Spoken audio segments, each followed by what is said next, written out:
So hello fellow Earthlings. This is Earthling 6455463728. And I wanted to talk about modern absurdities. I've talked about some of these things before, and I like talking or pointing out things. For example, why do people in the tropics wear as much clothes as they do in Europe? Or the same kinds of clothes? That's ridiculous. That doesn't make any sense. And why drugs that don't kill anybody or hardly kill anybody are illegal, and tobacco is perfectly legal? That's a modern absurdity. So today's modern absurdities that I wanted to talk about are the amount of time that we spend out working, like the working hours, budgets, the fact that we make these guesses and then we are beholden on to it as if we actually knew something and somebody went and lied or cheated to us. Titles are kind of ridiculous, like Your Excellency and His Majesty and all of these other things, as well as I mentioned it before, but the fact that they are anti-progress companies. They're companies that they're actually companies that are reversing the progress that we have made. They're institutions that want to reverse whatever progress we've managed to make in modern civilization. So yeah, let's get into it. First off, working hours. Why is it that we work the same amount of hours as we would have worked decades ago? That doesn't make any sense. We can produce much more stuff than we were capable of like 100 years ago or 200 years ago. And yet people I think in those times used to work like 12 and 15-hour days, and they used to work every single day. So yeah, we've kind of, because of the labor movement in many countries spreading, we have weekends off. That's great. We don't work 15-hour days most of the time. That's great. But still, given the amount of productivity that we have now as compared to, even when those labor laws were passed, why is it that we don't work 1 or 2 hours a day? It's just ridiculous.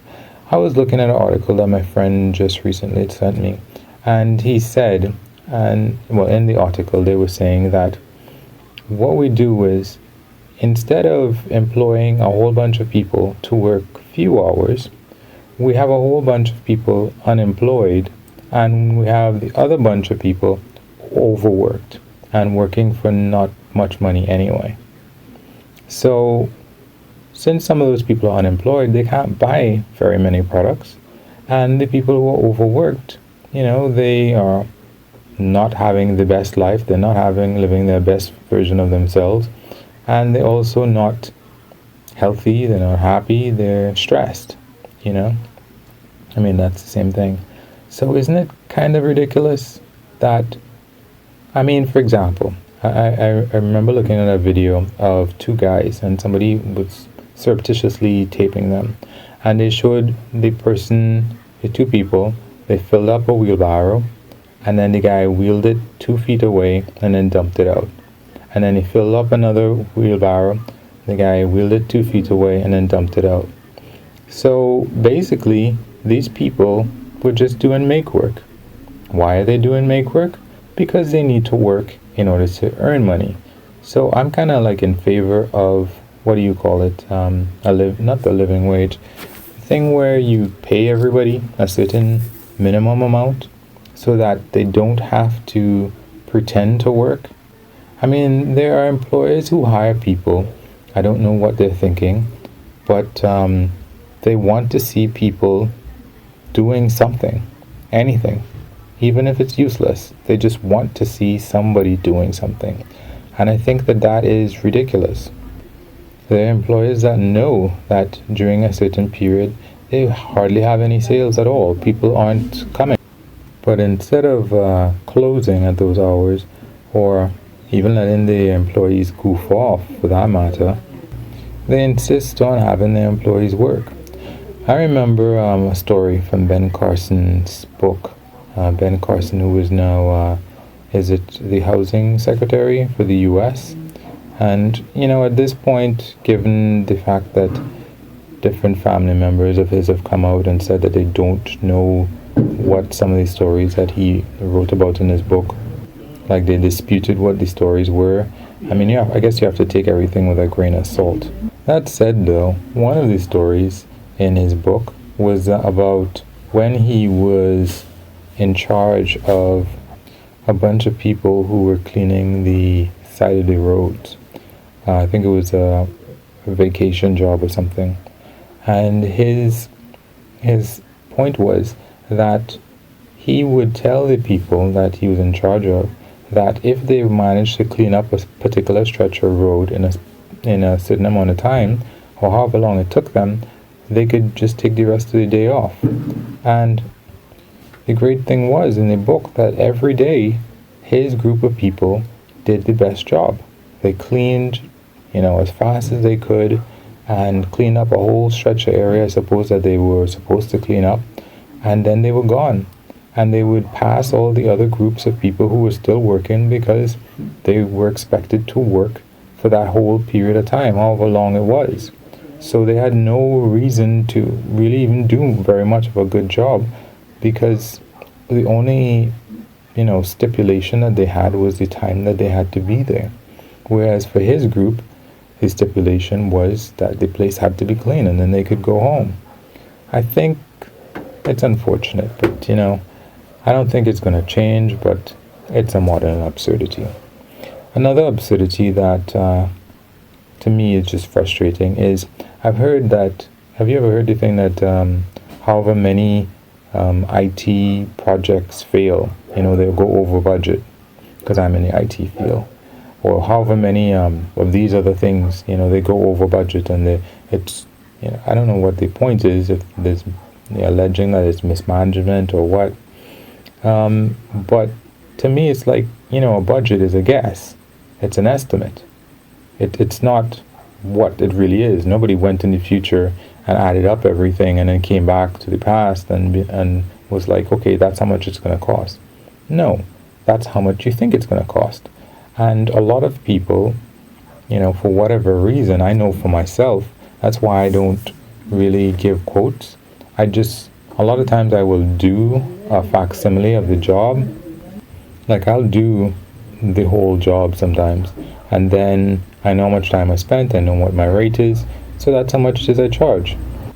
I've found that I'm really, really, really bad at making quotes and estimating how long things are. I always think that things are going to take a lot less time and effort than they do. But it frustrates me to see people think that budgets are like a real sound fact, as time has gone by, I saw another video of somebody talking about corruption, and what they were saying was that a lot of projects should never get done. They're not going to give the rewards that are promised. They're going to cost a lot more than people are suggesting. And people know that up front. I mean, the people who are involved, they know that that's the case up front.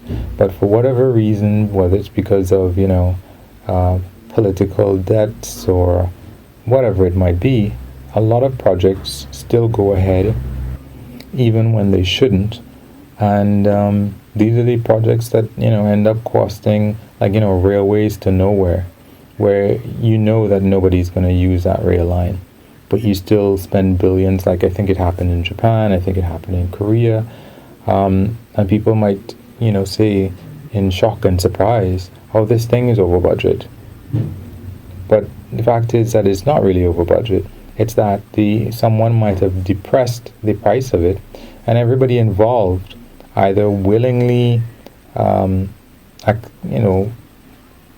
the other way, and just goes ahead. So I think that maybe for the ordinary people, we should really understand that a lot of these things that are over budget, they knew that it was not realistic to set the prices at the prices that they were. And for other people, A budget is not, we can't predict the future. So that's to me a modern absurdity, to feel that budgets actually mean something. A budget is what it is. I guess I just want to run through the others quickly. Titles. I find titles, I don't know how they were, but His Excellency, His Majesty, His Worship, Your Honor, all of these things are really ridiculous. I think, they're supposed to show respect. I think that they're awful. Maybe if I'm like a Quaker, this religion of people who didn't believe in that all people are actually equal.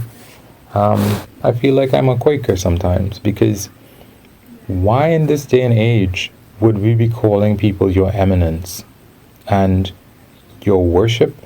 Really? Your Worship, like a mayor. You might call somebody, how do we say that with a straight face in this modern day? To me, that's just, I don't know how people still do it. It's really, to me, kind of disgusting. I have to be honest. It's disgusting for me to give you that much respect. I don't think it's right at all, because I give you that much respect, so that means that I'm so much less than you? Do you really need to be hearing that? Your Worship this, Your Worship that, His Excellency this, His Excellency that, Your Excellency. Really? How much is your head blowing up? And then that person may turn around and have a bad attitude and be like Judge Judy or something, and just shouting out at you or screaming out at you. I know some people, like wealthy people in Korea, a lot of times they get in trouble because they might act in a certain way, like on an airplane or something in public, that the same way that they act in private, and they get in trouble for it because people are giving them a little bit too much respect, I find. But hey, I just find it's ridiculous in this day and age for us to be doing stuff like that. And finally, there are companies that are trying to reverse whatever progress that we've made in life, as a civilization. Tobacco companies, definitely. That, they're trying to increase mortality, and we are okay with it. If somebody came up with a product like tobacco now, they would never be approved for that product. But, just a while ago, vaping. Who ordered vaping? Who let vaping get by? That was a new product. The tobacco company came up with it. Did we know anything about it? No, we didn't. But we just let them get a free pass to make this other product that they now say is safe. And then there were those rash of illnesses and people who died from it. And we still haven't stopped it. That is just insane. Of course, there's also the whole alcohol industry. And I know that we tried to stop prohibition, but to me it's the same thing. Yes, it's people's choice, but is it really? It should be so restrictive for people. I'm more talking about smoking here, because secondhand smoking can help kill different people. It can kill somebody else besides the person who is smoking. With respect to drinking, it's a tough one. I drink more than I smoke. I don't smoke anymore. But I don't believe in this choice that we're talking about. Why? Because it's a choice to use heroin. It's a choice to use cocaine. It's a choice to use marijuana. But we don't seem to think that it's okay to use those things. But that said, maybe we should just allow everybody to do all these different things. But, even food companies, fast food companies are anti-progress companies, because they're trying to get us to eat and eat and eat, using whatever means that they can to really, they don't care how much food that people end up eating. And, they try to make them just as addictive as cigarette smoking or anything else is, for that matter. So, we kind of give them a pass when they're on a similar path to any of these drugs like alcohol or smoking. As a matter of fact, I don't even know that I can say that there's any company that isn't in its own way trying to, any for-profit company that isn't in its own way. Maybe a friend of mine was telling me about this good company. Then I forget the name of it. They make jackets or something like that, and they're trying to be a socially responsible company. Maybe companies like that. But a lot of companies don't really care if people abuse their products or services, and they grow and grow and grow to the extent that they are that AI that makes paper clips and wants to turn the entire world into paper clips. They want to turn the entire world into their clients, and really their most self-destructive clients that use their products too much. They're addicted gamblers or whatever is what they're trying to do. So, yeah, I think that there are a lot of these things, or all of these things, are really modern absurdities. Anyway, guys, you can wish me lucks, so you can like or unlike. You can comment and say why you did. You could subscribe and or share. Peace.